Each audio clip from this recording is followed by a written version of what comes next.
সন্তান আইসা বাপ মারে বলবে, আব্বু ও মা,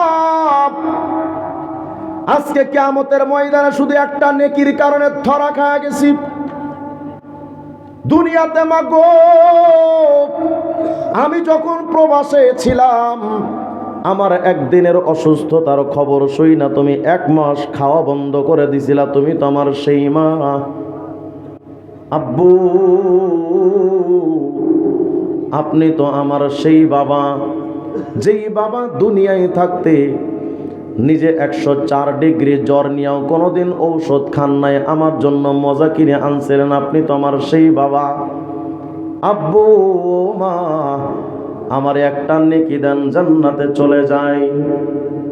বাপ মা কি জবাব দিবে জানেন? কাসসারতা ফি বিররিনা, দুনিয়ায় কি আমারে ঠিক মতো মানতি? কেন নেকি দিমু আজ তোরে? যা এখান থেকে ভেগে যা।